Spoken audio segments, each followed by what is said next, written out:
Hello friends, कैसे हैं आप सब। डिक्टेशन स्टार्ट होगी 5 सेकंड बाद। पश्चिम बंगाल की मुख्यमंत्री ममता बनर्जी अब हिंदी की ताकत को समझने लगी हैं। इसकी एक बड़ी वजह 2024 में होने वाले लोकसभा चुनाव को माना जा रहा है। दरअसल पश्चिम बंगाल में शानदार जीत के बाद से लगातार इस पर चर्चा हो रही है कि तृणमूल कांग्रेस प्रमुख ममता बनर्जी 2024 के लोकसभा चुनावों में विपक्ष का चेहरा बन सकती हैं।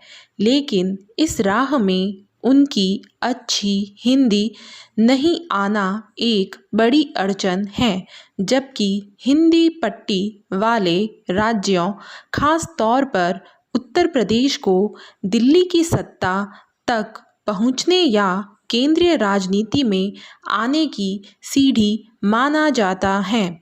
इसलिए यदि इन राज्यों की जनता तक ममता को पहुंचना है, उनका हिंदी में बोलना ज़रूरी होगा।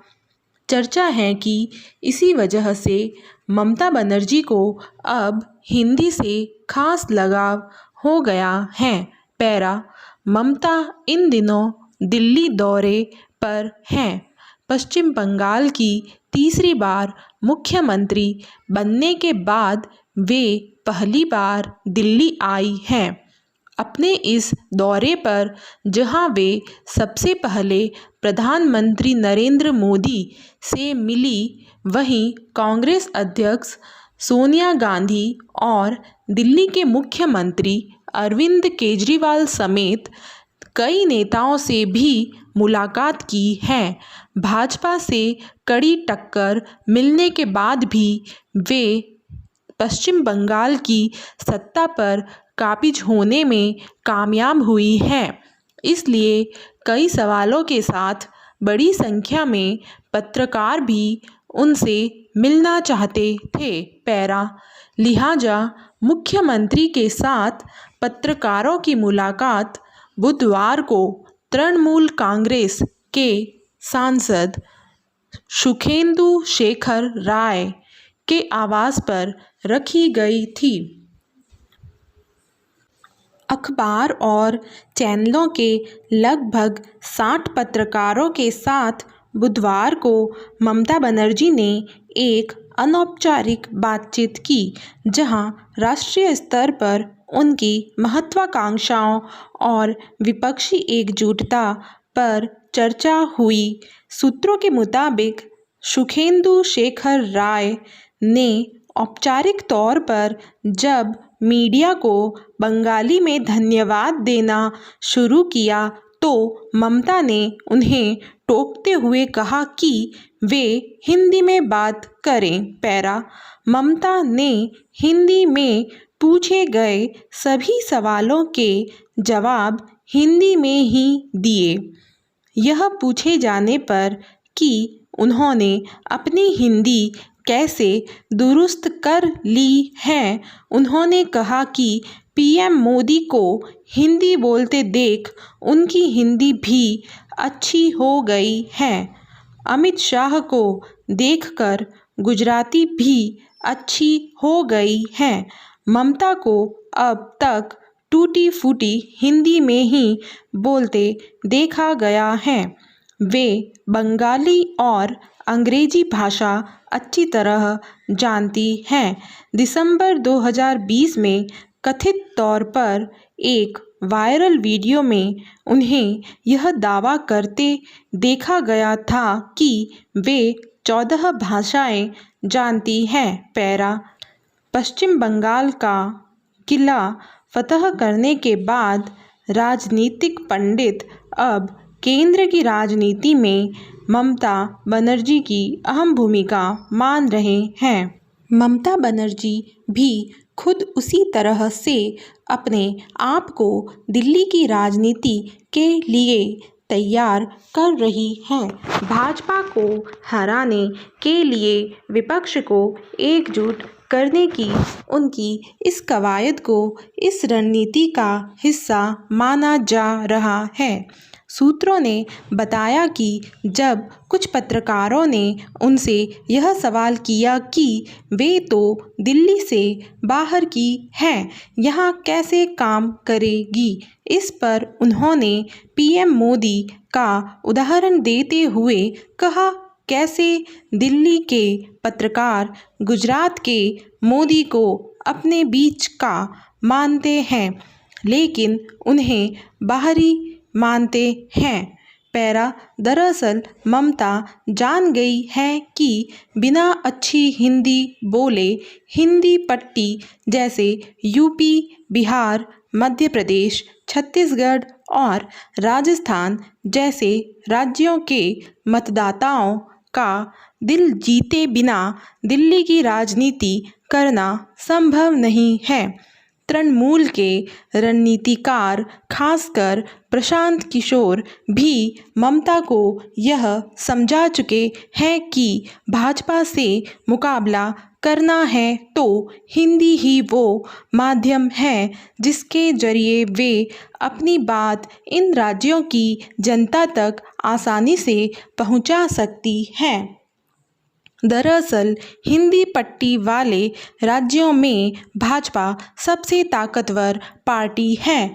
2019 के लोकसभा चुनाव में हिंदी पट्टी राज्यों में मध्य प्रदेश, छत्तीसगढ़ में भाजपा ने जबरदस्त जीत हासिल की। भाजपा को सबसे अधिक 4.28 करोड़ वोट उत्तर प्रदेश से मिले, वहीं मध्य प्रदेश से 2.14 करोड़, राजस्थान से 1.90 करोड़ वोट मिले थे। इसके अलावा बिहार, हरियाणा, छत्तीसगढ़ और झारखंड में भी अच्छी संख्या में वोट भाजपा को पड़े थे। पैरा भाजपा को पिछले लोकसभा चुनाव में उत्तर प्रदेश से 62, मध्य प्रदेश में 28, राजस्थान की सभी 25 सीटें, बिहार में 17 सीटें मिली थी। 2011 की जनगणना के मुताबिक भारत के 43.63% लोग हिंदी बोलते हैं। हिंदी को दूसरी भाषा के तौर पर इस्तेमाल करने वाले अन्य भारतीयों को मिला लिया जाए तो देश के लगभग 75% लोग हिंदी बोलते हैं। सूत्रों के मुताबिक ममता बनर्जी भी अब भाजपा नेताओं की तरह जैसा देश वैसा भेष वाली कहावत का अनुसरण करना चाहती हैं। यह देखा गया है कि भाजपा के नेता जिस राज्य में जाते हैं उसी की संस्कृति में रचे बसे नजर आते हैं, फिर चाहे पहनावा हो या फिर बोली। दिवंगत नेता सुषमा स्वराज की बात करें या प्रधानमंत्री नरेंद्र मोदी समेत तमाम भाजपा नेताओं की उनकी खासियत रही है कि वे जिस राज्य में गए वहीं की भाषा में लोगों से बात कर उनके दिल में जगह बनाने में कामयाबी हासिल कर ली। पैरा प्रधानमंत्री नरेंद्र मोदी की हिंदी में दी जाने वाली भाषण शैली तो खास तौर पर मशहूर हैं। यहाँ तक कि वे अपनी हर चुनावी रैली में क्षेत्रीय भाषाओं और बोलियों को तवज्जो देते हैं। अक्सर देखा गया कि वे स्थानीय बोली में अभिवादन करके भीड़ का दिल जीत लेते हैं। नरेंद्र मोदी के प्रधानमंत्री बनने के बाद सरकारी कामकाज और अधिकारियों के बीच संवाद करने में भी हिंदी को प्राथमिकता मिलने लगी है। पैरा 80 लोकसभा सीटों वाले हिंदी पट्टी के सबसे महत्वपूर्ण राज्य उत्तर प्रदेश में 6 महीने के बाद विधानसभा चुनाव होने हैं और ममता इस चुनाव को लेकर काफ़ी उत्साहित हैं और चुनावी रैलियों में सपा के समर्थन में भाजपा के खिलाफ हिंदी में जोरदार भाषण देने की तैयारी कर रही हैं। सूत्रों के मुताबिक बुधवार को पत्रकारों के एक सवाल के जवाब में उन्होंने कहा कि अगर वहाँ की पार्टियां बुलाएंगी तो वे प्रचार करने जरूर जाएंगी।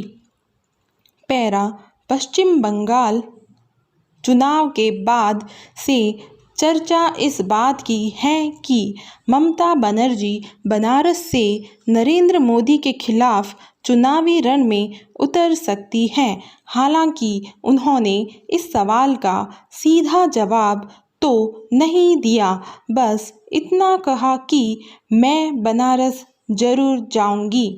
सूत्रों के मुताबिक उन्होंने बातों बातों में कहा कि वहाँ का खाना लजीज है, वहाँ का माहौल भी अच्छा है, गंगा अलग अलग घाट सब कुछ अच्छा है।